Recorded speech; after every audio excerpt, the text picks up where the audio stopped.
Então, eu escolhi esse artigo que ele fala que a dexametasona inibe o mecanismo de morte por patógenos extracelulares, por neutrófilos, por Staphylococcus aureus. Não sei se as pronúncias vão estar corretas, mas vou tentar. Então, os neutrófilos, como vocês já sabem, né, eles desempenham um papel fundamental na imunidade inata, que é de defender o hospedeiro contra patógenos invasores por meio de abordagens como a fagocitose, a formação de espécies reativas de oxigênio, a degranulação e a geração de armadilhas extracelulares, que são os NETs, que é um processo conhecido como anetose. Então, a anetose ela é um tipo de morte celular programada, diferente da apoptose e da necrose. Então, apesar da anetose contribuir para o controle de patógenos, é importante que tenha um equilíbrio entre a formação e a remoção de NETs para poder, assim, garantir a homeostase tecidual. Porque uma quantidade excessiva de NETs, ela pode contribuir para danos colaterais nos tecidos inflamados. Então, como o microambiente é importante para a formação de NETs, o que eles fizeram? Eles pensaram que o uso de um glicocorticoide podia ajudar a entender, né, como é que é feita como a formação de NETs ela é regulada. E também, como a maioria de TLRS foi relatada como expressa em neutrófilo e estava envolvida na ativação de neutrófilos, eles decidiram examinar tanto o efeito de uma droga glicocorticoide, que é a dexametasona, na formação de NETs, quanto o papel de diferentes TLRS na formação de NETs. E como é que isso foi feito, né? Eu esqueci de mudar a telinha, me desculpa. Foi uma imagem bonitinha aqui do GIF de neutrófilo. Então, como é que isso foi feito, né? Os métodos que eles utilizaram.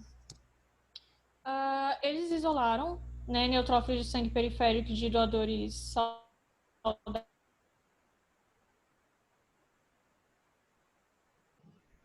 de 10 a 30 ml de sangue de acordo com a necessidade dos diferentes ensaios. As suspensões elas continham 96% de neutrófilos com 98% de viabilidade celular. Então, as células elas foram resuspensas em meio de RPNI 1640 suplementado com albumina de sorobovina a 2%. Os neutrófilos eles foram, então, estimulados com PMA ou Staphylococcus aureus e colocados numa incubadora umidificada a 37 graus com CO2 a 5%. O ensaio de formação de redes, né, que após a estimulação, as células elas foram fixadas em PFA a 4% e depois eles bloquearam com soro normal de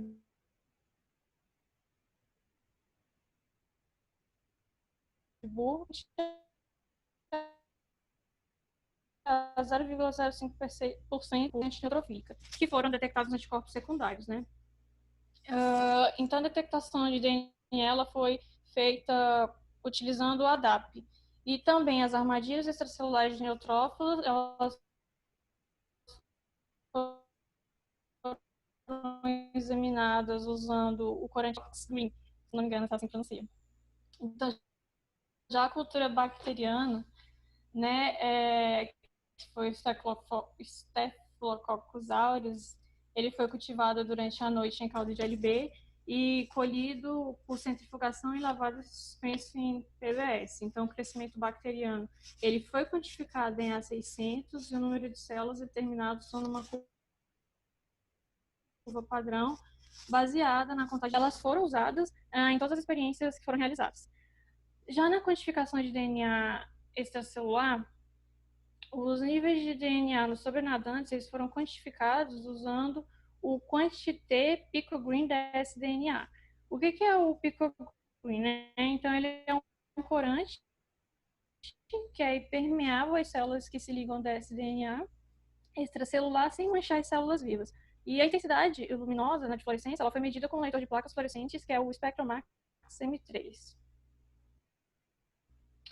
Já no ensaio de sobrevivência das bactérias bacterianas de redes, os neutrófilos foram pré-incubados com ou sem dexametasona por 2 horas e foram tratados com PMA ou deixados sem tratamento por 2 horas, por mais de 2 horas, se não me engano, com CO2. E a morte de NETs ela foi examinada inibindo a morte fagocítica pela adição de citoplasma D e antes da adição de bactérias. Então, depois da diluição, as bactérias elas foram semeadas em placas de LB para contagem de colônias e a morte zero ela foi definida por amostras de controle que consistiam em RPM 1640. E a eficácia de matá-la foi determinada subtraindo as unidades de colônias, as unidades formadoras de colônias do tratamento indicado no grupo controle. Na produção de ROS, os neutrófilos foram incubados em PBS com DCF-DA e depois eles foram sedimentados, lavados em PBS 3 vezes, transferidos para uma placa de 96 poços. E depois eles foram estimulados com Staphylococcus aureus e a fluorescência ela foi medida usando o Spectromax M3 a um comprimento de onda de excitação de 480 nanômetros e um comprimento de onda de emissão de 520 nanômetros. No imunoblotting, os neutrófilos eles foram pré-incubados com ou sem dexametasona durante 2 horas e depois eles foram estimulados durante mais 2 horas com Staphylococcus aureus.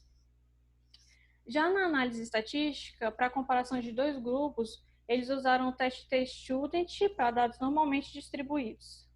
E a comparação entre vários grupos, eles usaram a ANOVA de uma via e depois um pós-teste de benforrone. Então, nessa imagem, que é a imagem 1, que ele mostra lá no artigo, na 1A, ele mostra para a gente que os neutrófilos eles foram marcados com DAP, para identificar o DNA que está marcado em azul, e com anticorpos para identificar os neutrófilos de estona que está em verde e a elastase que está em vermelho. Desculpa. Então, isso mostrou, né, que a formação de NETs que está associada a PMA ou Staphylococcus aureus. Já na figura B, que está aqui embaixo, que é essa bonitinha aqui, ele fala que a coloração verde citox, ela mostra, né, que ainda tem bactérias presas na estrutura da teia, né, que poderiam ser liberadas quando houvesse uma formação de NETs, que é quando houvesse a degradação na formação de NETs pela DNase 1. Já na figura 2A, que é essa pretinha aqui de cima, coloridinha, ele mostra que a microscopia de fluorescência, ele mostra na microscopia de fluorescência que a dexametasona ela não teve nenhum efeito na formação de NETs induzidas por PMA, mas ela inibiu acentuadamente o que foi induzido por Staphylococcus aureus. Então, já na figura B, que é aquela ali de baixo, ele fala que a quantidade de NETs formadas depois da indução de PMA, ela foi semelhante ao do controle, né? E nos neutrófilos tratados com a dexametasona. Aqui na figura 3, ele fala que a dexametasona, ele mostra, né, que a dexametasona ela diminuiu significativamente a eficácia bactericida das NETs depois da revogação da morte fagocítica pela adição de citoplasmina D. Então, como a geração de espécies reativas de oxigênio ela foi avaliada primeiro em neutrófilos em repouso, depois foi feito um ensaio de fluorescência com o DCF-DA, que é uma molécula não fluorescente que se torna fluorescente na presença de ampla variedade de espécies reativas de oxigênio, ou os ânions superóxidos radicais de hidroxila. O que eles fizeram? Para poder examinar se a formação de NETs reguladas por dexametasona era dependente da aero, eles mediram a produção de aero por neutrófilos ativados com ou sem a estimulação de dexametasona, e eles viram que a infecção por Staphylococcus aureus ela provocou uma explosão significativa, né, oxidativa de neutrófilos. Então, com o tratamento da dexametasona, ele não aumentou e nem diminuiu essa resposta. Então, com o Staphylococcus aureus, houve uma conclusão significativa, porém, com a dexametasona não houve uma resposta visível, né? E como a fosforilação de NF-κB ela está envolvida na geração de NETs, eles exploraram, né? Eles viram que o papel da dexametasona, eles viram então o papel da dexametasona na ativação de NF-κB induzido por Staphylococcus aureus. Então, tanto na figura B quanto na C, ele está mostrando que a expressão de PNF-κB ela foi significativamente maior quando as células elas foram estimuladas por Staphylococcus aureus mas não teve um efeito tão bom quanto foi, não fez tanta diferença. Então, como os receptores do tipo pedágio, eles são importantes nas respostas imunes inatas, eles examinaram o papel dos TLRs na formação de NETs. Então, como mostra na figura A, ele mostra pra gente que nenhum agonista de TLR2 ou 4, 5 ou 6, ele poderia induzir a formação de NETs. Já na figura B, ele fala que o tratamento com os agonistas de TLR2 e 4, eles aumentaram significativamente na formação de NETs induzida por Staphylococcus aureus. E não teve esse mesmo efeito com induzidos por PMA. Né? Então, na figura C, ele já mostra que os TLRS, eles não não estavam envolvidos, né, na formação de NETs induzidas por PMA. Então, para que eles explorassem o mecanismo de NETs induzidas modulados, né, por dexametasona, eles pré-incubaram as células com agonistas TLRS, né, para examinar o efeito da formação de NETs inibidos pela dexametasona. Então, na figura A, ele mostra que foi esperado, né, que tanto o agonista TLR2 quanto o TLR4, eles resgataram a formação de NETs induzidos por dexametasona. Porém, na figura B, ele fala que nem o antagonista do TLR2 e o TLR4 poderia, né, diminuir ainda mais a redução de NETs induzidas por dexametasona.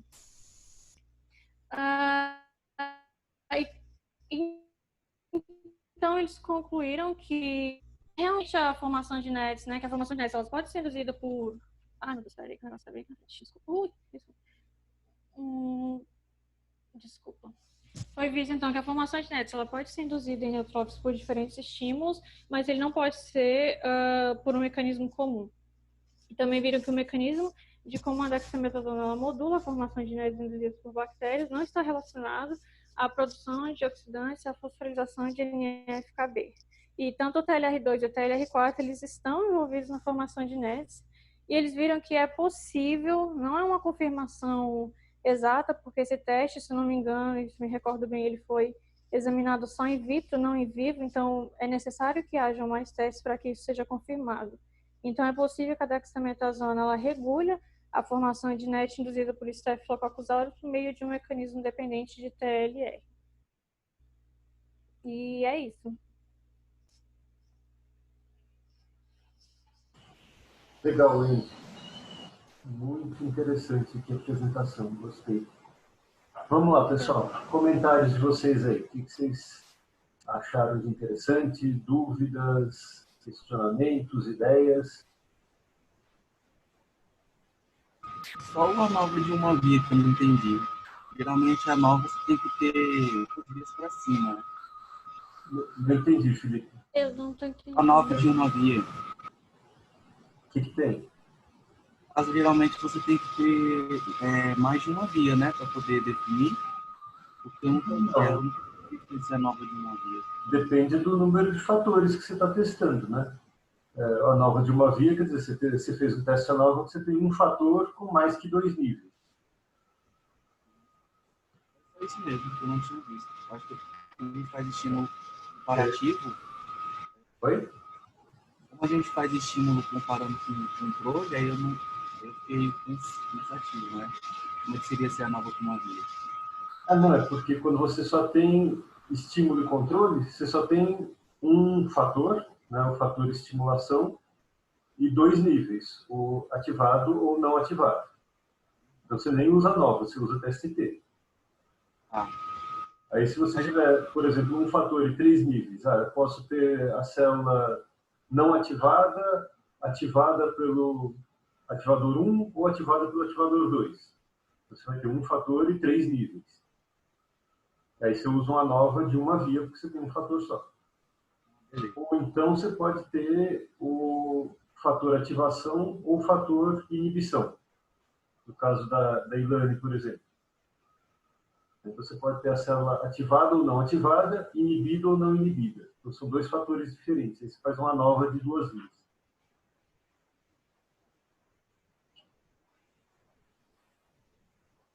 que mais, gente?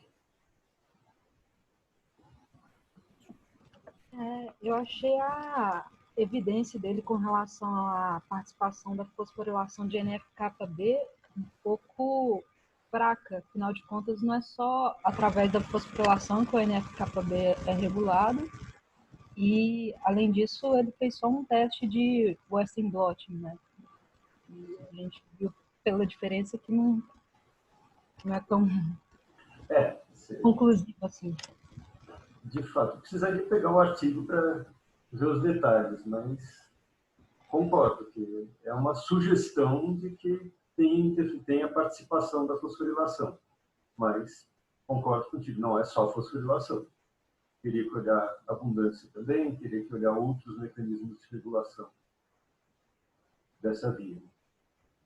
Talvez olhar também o NRF2, que seria o antagonista, né?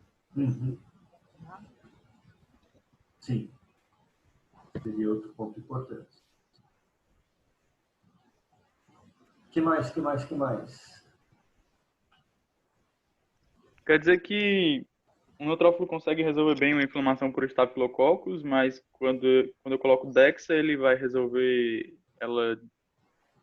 menos por conta que prendeu menos ali nas NET?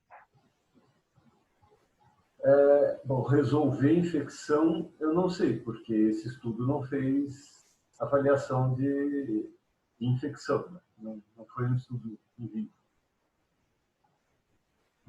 Ele mostrou que vai influenciar a formação de NET, vai diminuir a formação de NET quando você usa DEXA.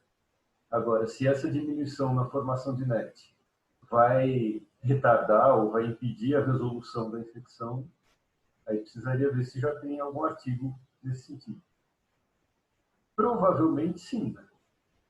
Em termos clínicos, você evita usar corticoide quando você tem uma infecção bacteriana. Ah, beleza.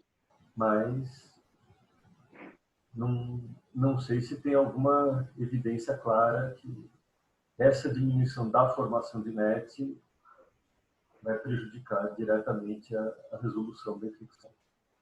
Uhum. Beleza. O que mais? E aí, Marcos, o que você vai fazer no seu estudo, e o Andy também, que vão fazer no estudo de vocês, que não está feito nesse? Quando eu comecei a ver a apresentação da Wendy, eu fiquei meio assim, caramba, já fizeram. Mas não. Tem um aspecto importante que eles não fizeram.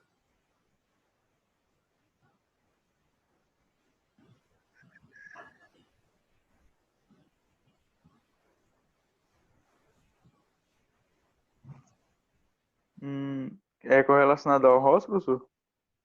Eles avaliaram rosa. Não afetou a formação de ROS. Eles avaliaram ROS, eles avaliaram NET e eles avaliaram fagocitose, né? Isso. Faltou proteômica, eu acho. Oi? Faltou proteômica, sim. Esse é um ponto interessante. Faltou proteômica. Uhum. Aí já vai um pouco no sentido do que a Carol colocou, né? Mas eles olharam só a fosforilação por Western e já afirmaram que alterou a NF-κB. Uhum. Mas tem um outro ponto aí, antes de olhar para um ensaio específico. Na proteômica, a gente vai sugerir mecanismos. Da mesma forma que ele sugeriu NF-κB e TLRs e tal, a gente vai propor, provavelmente, parece que interfere em tal mecanismo, parece que interfere em tal via. Mas tem um outro aspecto importante aí. Por exemplo, produção de ROS. Ele afirmou que a DEXA não interfere na produção de ROS. Uhum. Eu questionaria um pouquinho isso. E o estudo de vocês vai permitir esclarecer melhor essa questão. Por quê?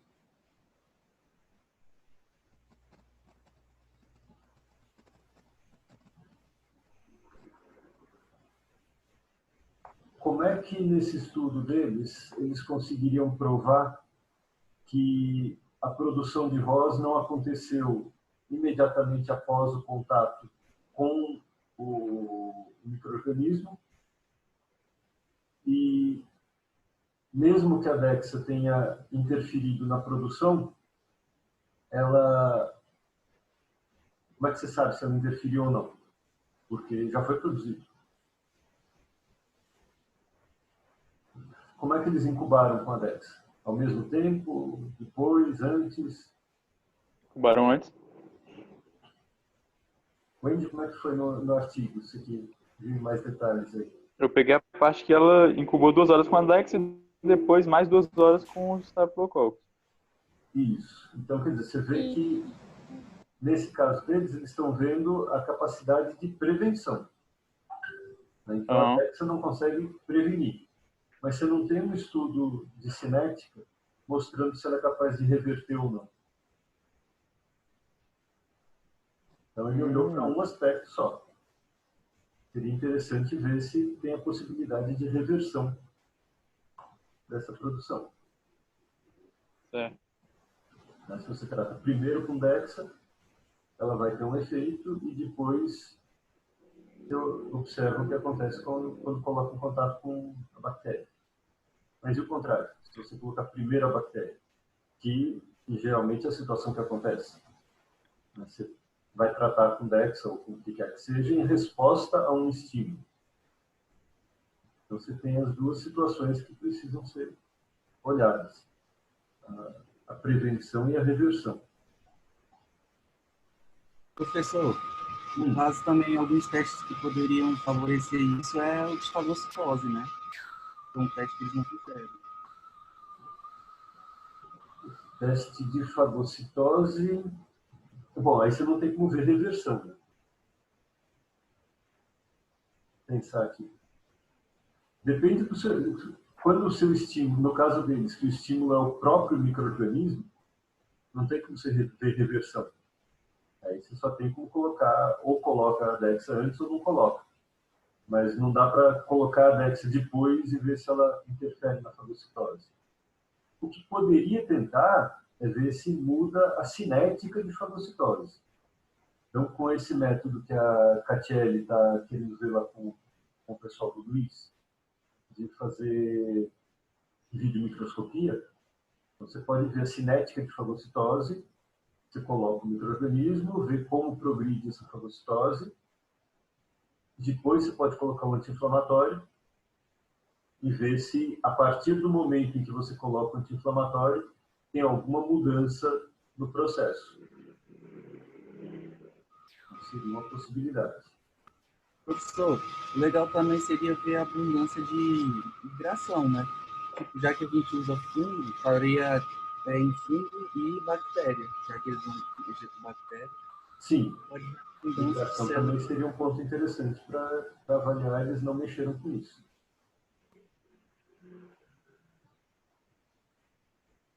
E, de novo, é interessante olhar a cinética da migração.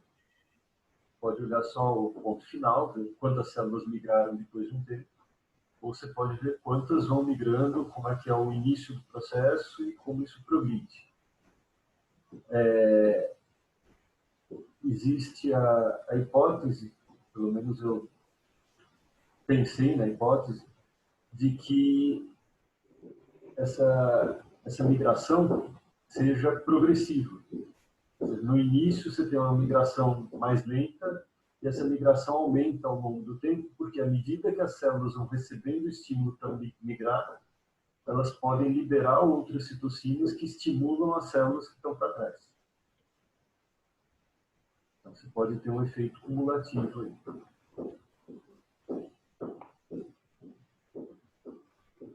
Professor, eu tenho uma outra dúvida. Talvez seja uma caixa de vespeiro, mas o senhor sabe de um estudo que analisou os efeitos do DMSO no neutrófilo? Eu não estou com essa referência de cabeça, mas tem sim. Se tem interferência de DMSO em neutrófilo, tanto que essa história de solubilização do salicilato, o Marcos teve que quebrar a cabeça com isso para usar o mínimo possível de DMSO. Não tem muito como manter isso solúvel em salina na concentração que a gente precisa, sem colocar nada de DMSO. Mas a gente conseguiu minimizar isso e tem que ter o controle, é claro, com DMSO e sem DMSO. Acho que o máximo é 0,2%, a porcentagem que acharam lá da titulação, para não aprestar nenhum efeito exacerbado. Certo. Mas assim, tem a Eu acho pergunta que da Carol, tem, né? Tem uma referência sim, e o Marcos tem acesso, tem o artigo. Uhum. Saiu uma revisão sobre os efeitos do DMSO no sistema imune. E aí eu fiquei com isso na cabeça, que a gente usa muito DMSO nas pesquisas. Sim. E pelo que eu vi, ele, em baixas concentrações, ele afeta já o sistema imune.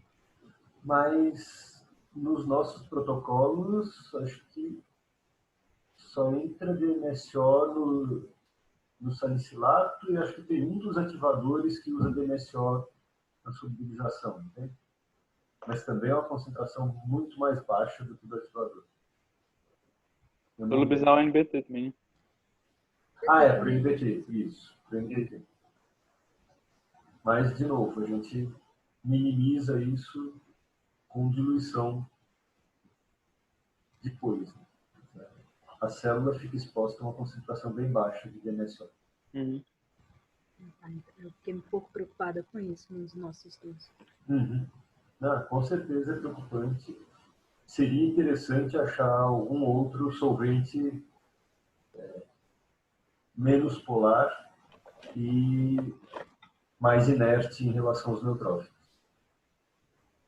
Eu vi que nesse artigo ele não usa controle, né? Ele solubiliza tudo com DMSO e não faz nenhum teste sem DMSO. É um ponto a se pensar aí qual seria a influência do DMSO nessa situação. Mas, quer dizer, mas o controle dele também tem DMSO. Né?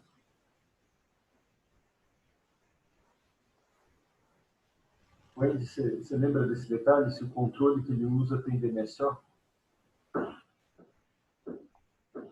Eu acredito que sim. Vou até abrir o artigo aqui para olhar agora.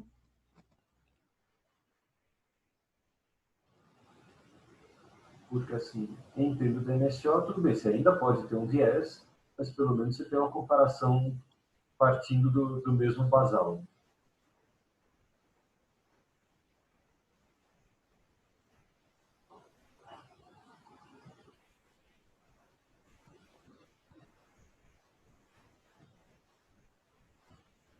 O que mais? Enquanto a gente procura a questão do DMSO, tem mais pontos aí a discutir?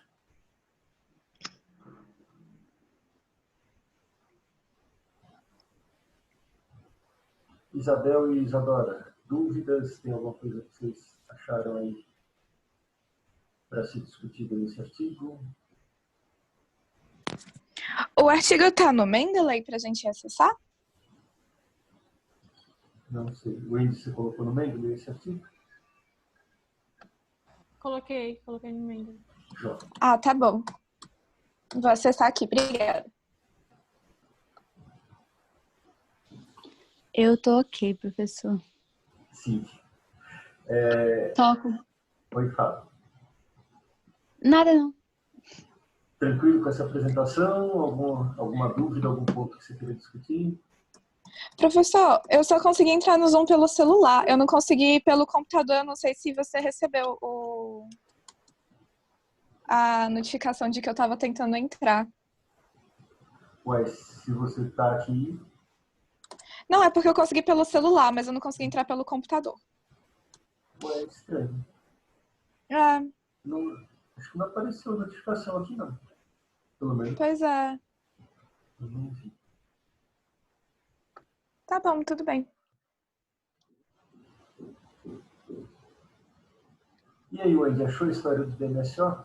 Que usou no controle também?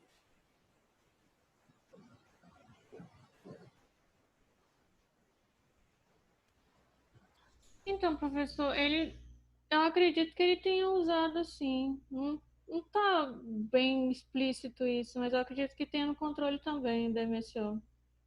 Tá. Bom, de qualquer forma, é um ponto que a gente tem que ficar atento. E também nos artigos que a gente vê de neutrófilos, ver se aparece algum outro componente que possa ser usado com mais segurança no lugar do DNSO.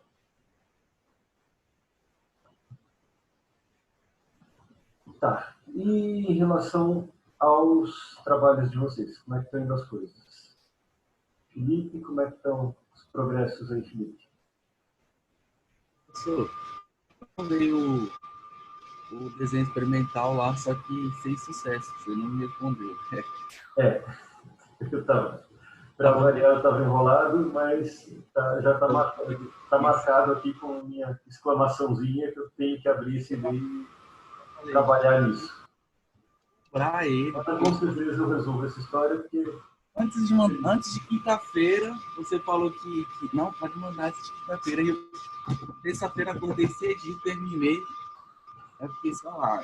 Mas, assim, dentro das coisas que você me falou, eu fui buscar os aspectos para poder entender aquela imagenzinha que eu te mandei lá do KEG. Aí o que eu fiz? Eu estava com dificuldade para poder achar a diminuição de abundância da P22Vox, né? Aí o que acontece? A única coisa que eu achei, a única coisa que eu tinha achado assim, de interessante foi uma diminuição na abundância de P22Vox em doenças de aterosclerose, mas já é a nível genético, entendeu? Tipo, vamos supor, fizeram 9 indivíduos, aí desses 9 indivíduos, 3 tinham um perfil com cromossomo, sei lá, U3, I3, e os outros tinham outras sequências, né? E esses que tinham tal sequência tinham uma diminuição na abundância de P22Vox e estava associado a um aumento a ter aterosclerose, e os outros não tiveram, entendeu? Não achei mais nesse quesito. Aí eu peguei e fui ler o artigo do Richard de novo, né? Que é ele que eu me baseando muito, porque eu tenho ele como base, porque é exatamente ele que eu tô me baseando, né? Porque ele realmente deixa muito claro sobre que não ativa que a interleucina não ativa as vias de pH de neutrófilo, né? Aí o que eu vi aqui? Que ele fala assim, tipo, ele deixa bem explícito no resumo que não ativa, mas ele fala que faz ativação de maneira sequencial, fazendo uma fosforilação dos componentes do citosol VOX e recrutamento da NAD, né? E aí são o P47VOX, o P67VOX e aqueles subunidades do flavocitocromo. Aí isso me deixa muito confuso, porque quando a gente conversa e vê, fosforilação já é ativação, né? E lá ele fala que não ativa, mas depois ele fala que faz uma fosforilação sequencial. Ele só fala que, tipo assim, ele vai aquela mesma história, ele fala que vai potencializar a ação a partir de um estímulo duplo, que é com FMLP, né? Aí eu vi um outro artigo também, que é de fagocitose, que ele fala também de ROS. Que ele diz sobre... Ele usa uma concentração bem maior que a minha, que parece que é 400 nanogramas por ml, e ele fala que não ativa também. Só que, assim, nesses artigos, o que tem de diferente é, no caso, o tempo, né? Um tem uma concentração maior, que é de 400, mas tem um tempo menor, que é de 30 minutos. E o outro ele tem uma concentração menor e o tempo também é menor. Então aí cai naquela sobreposição lá que a gente conversa, né? E a gente não sabe se de fato é ou não é. Eu tenho os dados mostrando que é. Agora, sim, você já tem uma concentração provada. Agora você precisa testar com outra concentração e esclarecer essa questão de rosa. Aí outra coisa que eu achei interessante é que nesse artigo do Richard, ele mostrou a translocação do P67Vox, que no caso nosso está aumentado, né, na nossa produção. E aí eu não sei se pode ter um fator importante pro que a gente está vendo na proteômica, né? Não entendi, o finalzinho deu umas cortadas aí. Não sei se isso é um fator limitante para a proteômica, né? Porque lembra que a gente viu que P22-VOX, que é do flavocitocromo, está diminuído na interleucina, e P67-VOX está aumentado na interleucina. Eu não sei se a dose e tempo é um fator limitante para poder identificar essa abundância. Bom, você não está mexendo com o fator tempo, né? Você está com um tempo fixo. E o seu tempo, com certeza, é suficiente para que a ativação aconteça. Está fazendo essa estimulação por 1 hora, né? Então, não é em função não é tempo insuficiente para a resposta da célula. O que pode e tem interferência aí é a questão da integração entre regulação por abundância dos componentes e da regulação covalente por fosforilação e também de uma possível regulação alostérica, mas acho que eu não lembro. Na de pH oxidase tem regulação alostérica? Eu acho que não, acho que só fosforilação. Né? Professor, eu não vi ainda sobre a alosteria de NADPH. Tá. Precisa dar uma olhada só para ter certeza. Eu tenho a impressão que não tem nada descrito. Dá uma lida, porque se tiver, isso é um fator importante de regulação e independe de abundância. Mas o que eu achei mais interessante também é que ele usa tudo isso e ele mostra que existe essas microdomínios de membrana, que chama de jangadas lipídicas, e ele fala que é importante para a ativação de NADPH oxidase. E eu lembro que uma das nossas proteínas de coagulação, que está no cluster de coagulação, é exatamente proteínas de lipídio, né? Que era um fator que a gente ficava pensando se tinha ou não em neutrófilo. E aí, no caso assim, só para você entender basicamente o que esse artigo me mostra, é uma conclusão que eu fiz. Então, a interleucina 8 induz a pré-montagem sequencial e o recrutamento dos componentes de NADPH nessas balsas lipídicas. Ele também mostra que essas balsas lipídicas são essenciais para o... Nossa, nem eu entendo minhas letras vezes. Também sugeriu que as balsas lipídicas são essenciais para o processo de dessalinização desencadeadas pela interleucina 8. E ele mostra também que as balsas lipídicas elas podem ter uma função reguladora na resposta mediada por quimioatraentes e neutrófilos, né? E dessa forma eles mostram que essas jangadas lipídicas elas têm que ter uma compreensão melhor na preparação de espécies reativas de oxigênio, porque ela pode ser um possível regulador das vias de sinalização de processos de doenças inflamatórias. Então, tipo assim, ele tem um artigo muito bom, porque eu lembro que você ficava falando para eu não ficar preso a nomes, que às vezes dificultaria, mas hoje no mestrado eu consegui entender realmente esse artigo que eu usei como base no meu mestrado. Eu fiquei, meu Deus, agora que eu entendi. Eu poderia ter pegado muito mais coisa dele, mas é agora que realmente eu entendi. E o mais legal também desse artigo é que ele mostra um monte de via que as subunidades elas podem usar. E aí ele mostra que quando inibe, ele faz um teste inibidor mostrando que de fato essas vias estão envolvidas nessas subunidades de NADPH. E aí tem muita via. P13K, BTK, RK, P38, PKC também. Então são muitas vias que estão envolvidas nessas subunidades aí que eu achei legal. Na montagem do complexo, né? Montagem do complexo. Mas o que eles falharam? Já que você falou do negócio anterior, da apresentação anterior, eu já estou puxando esse gancho para a vida, né? Então, tipo assim, beleza, eu mostrei esse resultado, mas o que eles fizeram que eu poderia ter feito?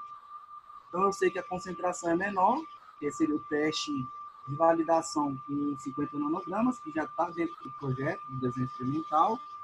Ele não fala das proteínas envolvidas na NADPH e sua abundância. Então você vê que ele fala das subunidades, mas ele não fala das proteínas, no caso. P67-VOX está envolvida essa NCF2.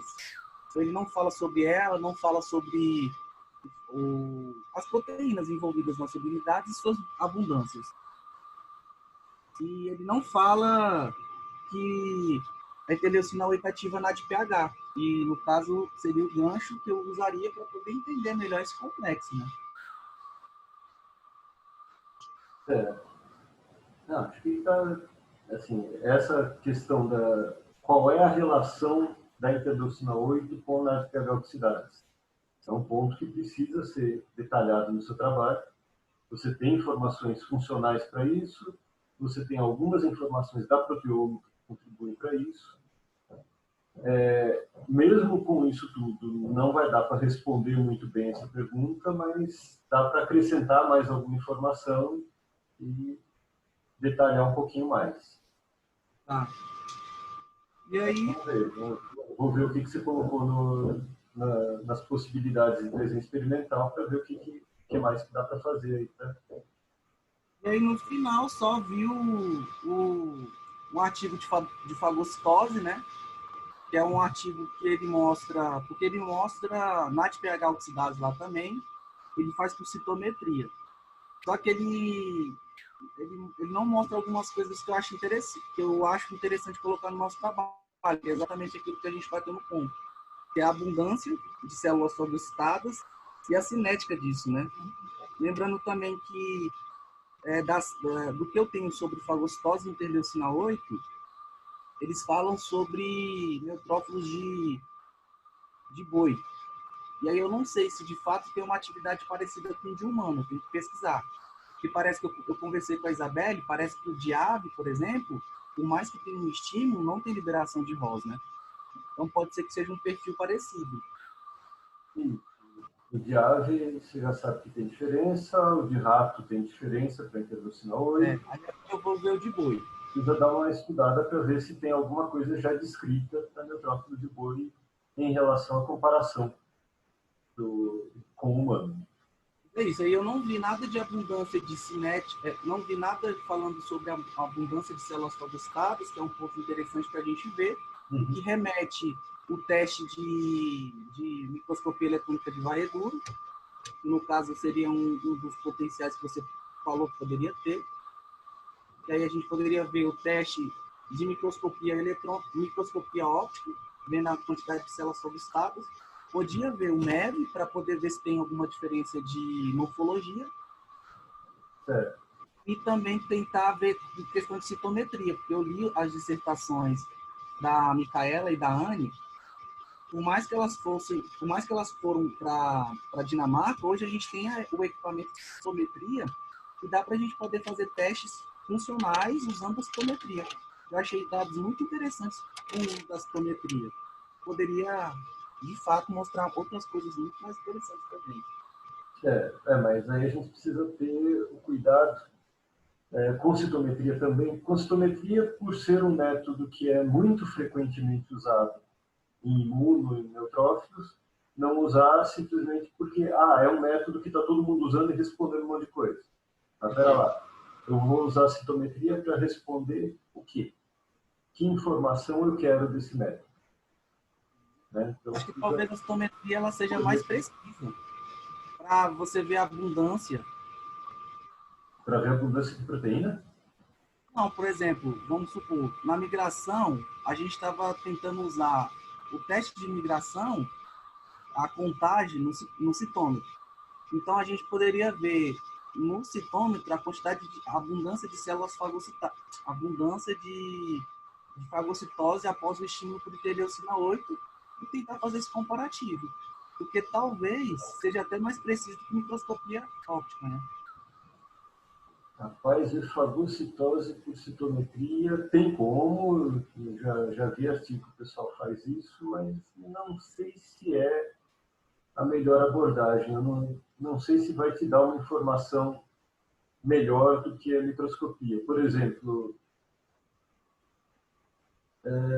aparentemente, me parece mais interessante a videomicroscopia do que a citometria, para avaliar a fagocitose. Por videomicroscopia, você vai ter uma informação que é a cinética da fagocitose. Como as células estão se movimentando, quais as mudanças de morfologia ao longo do tempo você observa.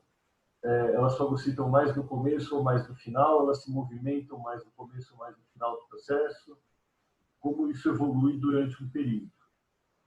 Na citometria, você pode avaliar marcadores específicos de fagocitose. Então, quer dizer, eu quero saber se o marcador X está sendo translocado para a membrana durante o processo de fagocitose. Então, depende de como é a sua pergunta. Você quer ver o processo de fagocitose ou você quer ver marcadores envolvidos no processo? O que você quer perguntar e que método responde melhor a essa pergunta? O vídeo do desenho experimental tem tudo lá, e você vê, porque tem coisa que eu não vou lembrar de cabeça, né? Tranquilo. Mas Não é você descrever tudo aqui, não. Eu vou ler o desenho experimental com calma, a sua proposta, e vamos falar a partir dali. Mas o mais interessante também é saber que muitas dessas proteínas que eu estou estudando, por exemplo, essa da P67-VOX, ela não tem uma relação entre neutrófilo e leucina 8. Já procurei, lógico que tem que procurar mais, né? Não é só em um dia que a gente vai definir isso, mas já seria um ponto de originalidade, né? Porque, de fato, ainda não tem nada descrito sobre estímulo por interleucina 8 e a produção dessa proteína. E ela nos dá um resultado muito interessante, porque ela tem mais de um peptídeo. Ela está dentro daquelas proteínas que tem mais de um peptídeo. Certo. Então, é um fator muito, muito bom para a gente. É isso. Estou fazendo a introdução e estou quase terminando a introdução para poder depois partir para outras coisas. Eu acho que a discussão, o resultado ainda tem que esperar um pouco. Então, daqui a pouco a gente troca. Eu te devolvo o desenho experimental com comentários e você me manda a introdução. Pode ser. Tá certo. E você, Marcos? Progressos? Olá, professor, tudo bom? Eu queria falar sobre aquela pergunta que eu fiz lá no grupo. Não deu para entender o formato, o que eu perguntei, ou a pergunta foi tão idiota que não merece uma resposta? Peraí, cadê? Eu não descrevi. Foi dia 9.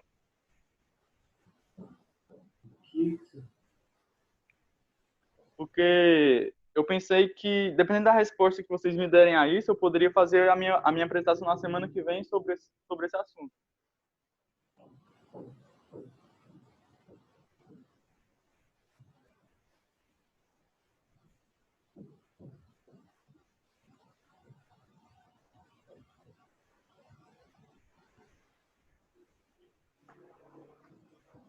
Espera lá. Se você impede a produção de quimiotático no neutrófilo, coloca num ambiente com possibilidade de migração. O que você quer dizer com possibilidade de migração?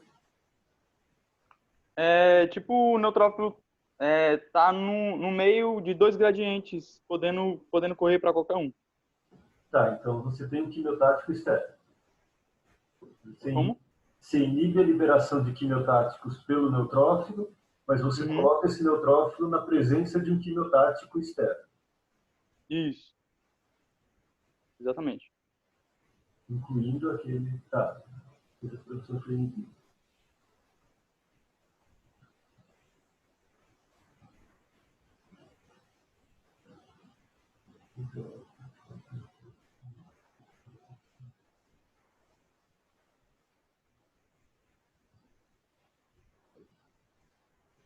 Eu passei 3 semanas só para tentar formular essa pergunta.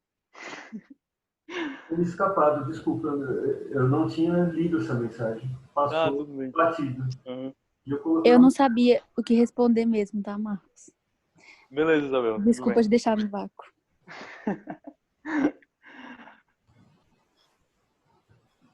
Felipe, tu entendeu a pergunta? Alguma pergunta sobre a pergunta? Eu nem li. Então, por exemplo, não? Porque, tipo, eu também pensei bastante no IL8 quanto a isso aí. Como é, professor? Uma possibilidade seria você inibir a produção de IL-8 por neutrófilos e comparar o neutrófilo que foi inibido com o que não foi inibido, qual deles migra melhor em direção a IL-8? Poderia ser criado alguma coisa parecida com isso. Eu comecei a pensar nessa pergunta quando eu li 2 artigos totalmente diferentes sobre algumas interações que a aspirina faz com o neutrófilo, mas também pensando numa objeção que a gente fez ao projeto do Felipe quando ele estava candidatando para o mestrado. Ele estava pensando também em fazer esse ensaio de quimiotaxia, né, e tal. E aí eu e a Isabela entramos numa objeção com relação a, não, mas peraí, como é que você vai colocar um negócio para correr para IL-8 se ele já está ativado com IL-8? E aí eu continuei com isso na cabeça. E aí quando eu me deparei com um outro artigo aqui, comecei a pensar nisso novamente. O artigo diz, quando ele inibiu a formação, assim, eu conheço basicamente três quimiotáticos para o neutrófilo, né? O PAF, o LTB4 e o IL-8. Tem mais algum, professor? Assim, fácil? Tem vários. O mais fácil é FMLP. Mas o FMLP também é produzido pelo neutrófilo? Não. Que são produzidos... Isso, que são produzidos pelo neutrófilo. Tá. PAF não é produzido. PAF é produzido sim. PAF, PAF, IL-8 e LTB4. C5A. C5A não é produzido por neutrófilo. É sim, não? O neutrófilo produz complemento. Eu vou pesquisar. C5A, beleza. Tá, e continuando com esses 3 aí.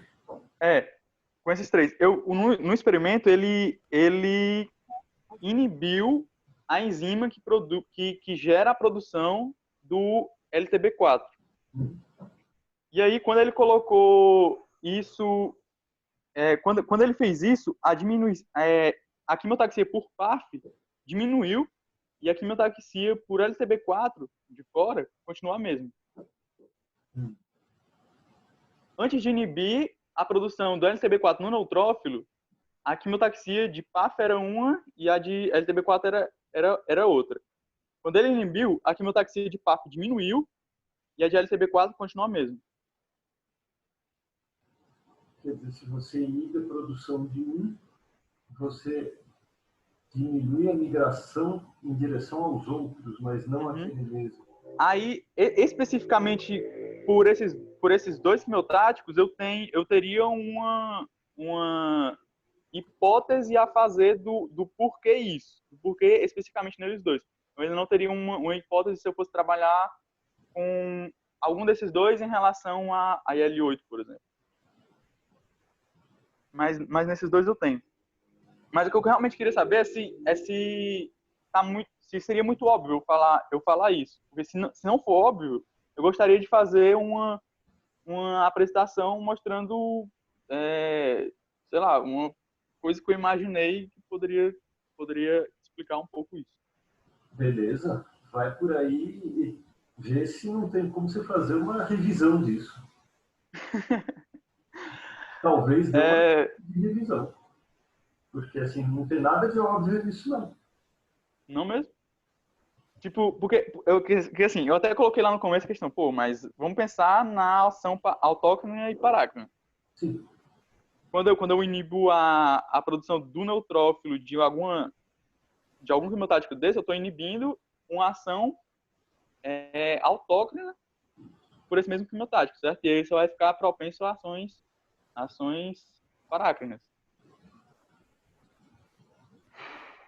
Então, meio que ele não vai estar competindo com ele mesmo e aí só vai migrar para aquele exógeno. Mas eu não sei se essa ação autócrina não está associado a aumento de sensibilidade ou a variação estrutural, variação da quantidade de receptores de membrana. Né? Você pode, ao mesmo tempo que você aumenta a liberação, você pode aumentar a quantidade de receptores. A própria inibição da inibição, por exemplo, de um desses quimiotáticos pode alterar completamente a expressão de proteínas do neutrófilo. Então, não é um fator isolado. Sim. diferente da situação experimental que a gente propôs para o Felipe, porque no caso daquela proposta, você estaria colocando uma quantidade de quimiotático em contato com a célula, equivalente à quantidade do mesmo quimiotático na outra câmara. Então, a célula não teria como perceber uma diferença de concentração. No caso do autócrino, você tem uma liberação pela célula que provavelmente é muito menor do que a concentração que você colocou na outra câmara.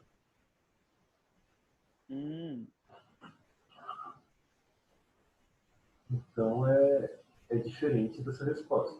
Agora, além disso, você inibir a produção. Ao inibir a produção, você vai alterar provavelmente outras vias também. Tem que olhar qual inibidor ele usou, Marcos, nesse artigo que ele viu modificação da migração. Se você quiser ver só Desculpa, Carol, te cortei aí. É porque, dependendo do inibidor que ele usou, né, pode estar interferindo em várias vias do neutrófilo. Isso. E nesse sentido, se você quiser inibir só o efeito autócrino, você teria que colocar um inibidor ou algo quelante do quimiotático extracelular. O que a célula libera vai ser retirado, vai ser quelado. Ela não tem acesso a isso para os receptores. Agora tem que ser um quelante absurdamente eficiente para competir com os receptores da célula. Você tem que ter uma afinidade do quimiotático, uma afinidade do quelante pelo quimiotático maior do que a afinidade do receptor pelo quimiotático. Para que esse quelante remova o quimiotático antes que ele se ligue ao receptor. Aí você conseguiria avaliar se de fato é o efeito autócrino versus parácrino ou se é influência em outras vias. A gente estuda em engenharia metabólica, a gente vê que quando a gente inibe uma via, a célula compensa essa via por outras vias. Então, é isso que eu estou pensando também, Carol. A sua proposta é interessante, não diminui o valor da proposta que você fez aqui, mas a gente só precisa ter em mente isso, que você não está avaliando só o fator da diminuição do quimiotático autócrino. Você pode estar influenciando, ao mesmo tempo que você diminui a produção, você pode estar influenciando outras vias na célula que venham a interferir na sensibilidade dela. Então eu posso preparar uma apresentação, mesmo que no final dela a gente chegue à conclusão de que não tem nada a ver? Claro, é. Ah, tá. Se você chegar ao final da apresentação e concluir, bom, agora eu já sei que eu sei um pouco menos do que eu sabia, tá tranquilo. Isso é ciência. Beleza, professor. Obrigado. Dos trabalhos que você está fazendo aí, como é que você estava? Cadê minha anotação? Essa semana foi bem caótica aqui, não nada não. Tá certo. Muito trabalho de fazenda e pouco trabalho de neutrófilo, né? Tá certo. Então vê se essa semana agora você dá uma agilizada. Sim, nessa semana eu vou. Você estava com alguma proposta de revisão já? Essa história. Então, era justamente isso que eu estava tentando trabalhar. Ver como é que eu poderia fazer uma proposta de revisão entre os... Você tinha até falado NETs, trombose e trombose aspirina. Isso. Dá uma olhada nisso e dá uma olhada nessa sua ideia também. Aproveita. Semana passada foi menos produtiva nesse campo, então essa semana tenta avançar. Agora a gente vai tirar o atraso. Temas aí. Da correlação do AS, NET, trombose e dessa sua proposta de estímulo autócrino parático. Beleza, professor. Obrigado. E você, Carol? Professor, como eu te disse, várias coisas acontecem, né? Meu computador pifou também esse fim de semana, para me ajudar mais. Mas o que eu consegui trabalhar foi só fazendo revisão de literatura. Eu achei algumas coisas interessantes aqui e já separei, fiz o download do Mendeley para colocar. Tem um artigo que eu achei interessante, ele achou marcadores epigenéticos em monócitos, no caso, mas ligados à diferenciação dos tipos de monócitos pró-inflamatórios. Aí ele viu um site de metilação específico no gene TIM8, que está relacionado a vários aspectos da resposta imune, e a microRNAs, que eu acho que pode ser interessante para a gente, que a gente está tentando definir melhor o que faz essa diferenciação no neutrófilo também. Então, acho que pode ser interessante a gente dar uma olhada também nas questões epigenéticas. Então, eu acredito que é o mecanismo mais provável também associado. Certo. É uma proposta interessante. Agora, tenta fechar em algum tópico de revisão mais voltado ao seu tema de doutorado. Revisão da literatura que eu falo geral da gente, porque eu não sabia se a reunião ia ser de literatura. Tá. Você tinha selecionado isso como artigo para reunião de literatura. Tá, a reunião de literatura está excelente. Eu estava pensando que você estava caminhando para sugerir um artigo de revisão nessa linha. Não, minha revisão já está feita e é complicada o suficiente para colocar mais coisas. Tá, ué, mas peraí, você já me mandou? Não, deletei, fazendo, faço. Tá, mas então você já tem um eixo central da sua revisão. Uhum.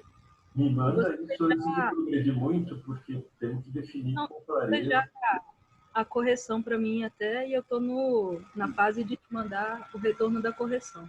Tá, com complementação, aí você começa a rechear a revisão com os artigos. Isso, o senhor fez toda a revisão, me deu uma luz boa, só que aí veio um monte de coisa da vida e eu acabei deixando de lado um pouco. O computador pifou e aí eu perdi tudo, vou pegar de novo, fazer os downloads aqui dos backups. Tá. Mas eu queria só perguntar se o senhor viu algum artigo, se o senhor conhece o FlowGo 2R Package. É um pacote de linguagem relacionada ao R, que o senhor estava pesquisando, para analisar a proteômica de várias condições, com uma abundância grande de Tem um pacote em R para análise proteômica? Artigo só sobre isso, só como um mecanismo para avaliar dados de proteômica com vários datasets. Faz um favorzinho para mim. Coloca isso no Mendeley e me manda o link também no grupo, só para garantir que eu não deixo passar lá no Mendeley. Eu preciso dar uma olhada para ver como é que é. Mandei no Jóia. Sim, eu queria só dar uma cutucada aí nos que estão com o projeto em andamento para evitar essa situação de como é que é mesmo a situação do último acompanhamento que a gente fez. Crie uma conta no Trello. Coloca a sua proposta de projeto, suas etapas de projeto lá e me inclui, porque eu não tenho mais como colocar na minha conta do Trello que está cheio. Aí, eu acho que já está. Tem vários projetos que não estão lá. Então, quem não está com o projeto na minha conta, cria a sua própria conta e me inclui. Aí Professor, qual o e-mail? E-mail... para mim incluir? No wagnerf.nb.br. Então, wagnerf.nb, beleza. Jóia. O meu acho que já está na sua conta Trello, professor, só não está atualizado. Mas tá. Mas aí você pode fazer sugestões, comentários, atualizações, vai colocando lá os pontos que você achar pertinente. Tá? Vai ficar mais fácil para a gente seguir. Ok. Professor, Diga, Isadora. eu tô com uma certa dificuldade aqui, porque é o seguinte, os artigos que eu tava pegando pra ler até então, eu tava pegando do Mendeley. Aí, beleza, eu comecei a abrir algumas revistas que estão naquela planilha. Eu selecionei as revistas principalmente relacionadas à bioquímica.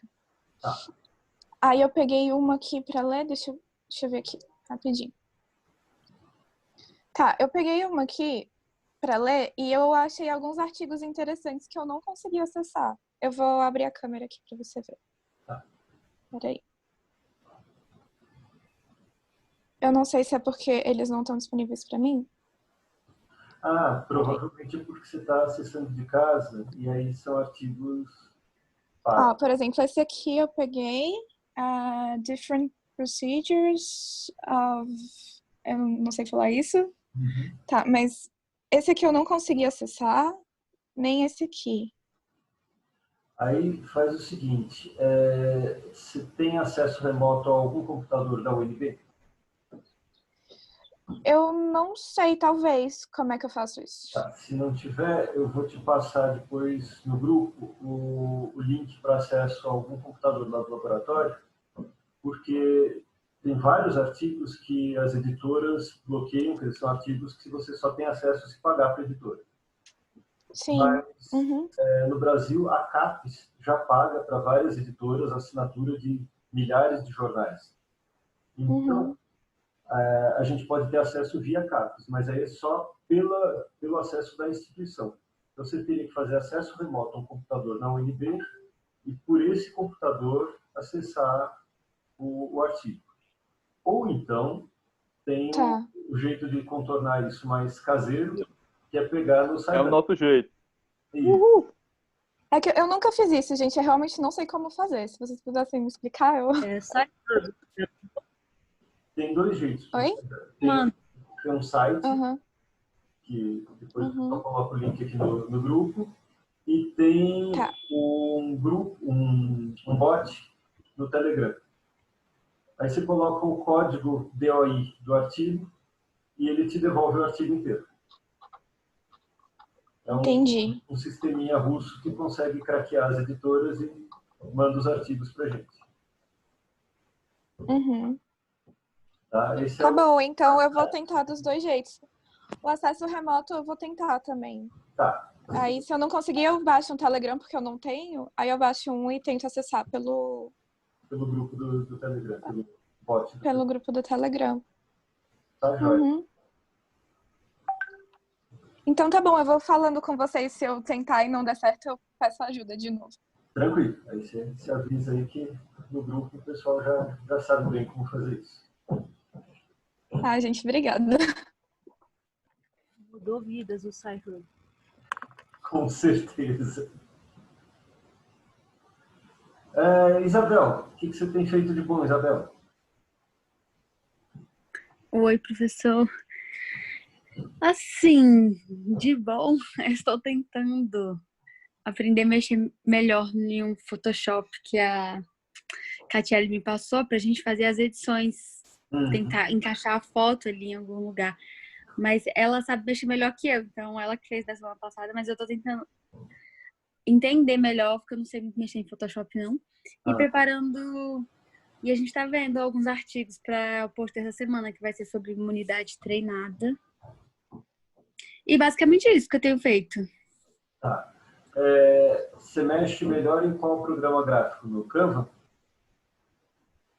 Então, eu não mexia em nenhum. Agora que eu estou entrando neste mundo. E aí estou tentando entender melhor. Mas já consegui dar uma entendida. É que ela me mandou um Photoshop, que ela falou que foi a Adriana que mandou para ela, não sei o quê.